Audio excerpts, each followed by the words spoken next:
নমস্কার, আমি মোনালিসার ডায়েরির আরেকটি ভাতায় আপনাদের স্বাগত জানাই। প্রত্যেক দিনের কাজের সঙ্গে এখন আবার একটা নতুন কাজ যোগ হয়েছে। তাড়াতাড়ি রান্নাবান্না সেরে বাড়ির কাজ সেরে আম পাড়তে যেতে হয়। গাছগুলোই এত আম হয়েছে যে ছাড়াও যায় না, পড়ে পড়ে সব নষ্ট হচ্ছে। এই যে এইভাবে আমি আর আমার বড়মশাই মিলে আম পাড়ি। সে মই দিয়ে গাছে উঠে আকর্ষি দিয়ে আম পেড়ে এরকম করে নিচে পাঠিয়ে দেয় ব্যাগে করে, আর আমি সেই আমগুলো নিই। আমগুলো কত বড় বড় হয়েছে দেখুন, গায়েও লাগে বলুন নষ্ট হলে।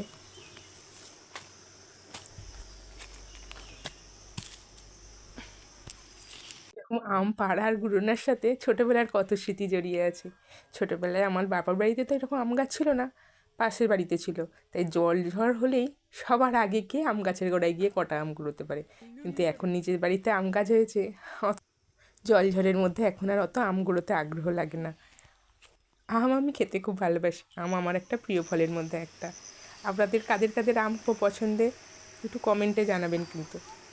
আপনারা একটু লাইক কমেন্ট আর শেয়ার করে আমার পাশে থাকবেন যদি ভিডিওটা আমাদের ভালো লেগে থাকে।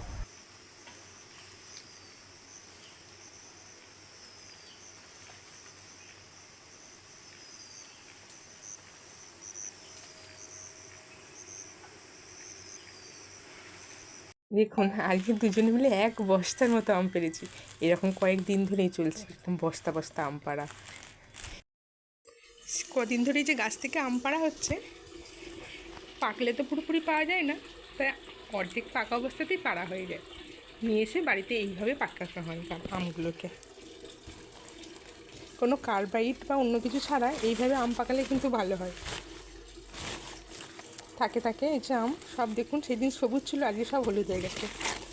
প্রত্যেকটা থাকে থাকে একটা করে কাগজ দিয়ে এইরকম করে আমগুলোকে সাজিয়ে সাজিয়ে রেখে পাকানো হচ্ছে।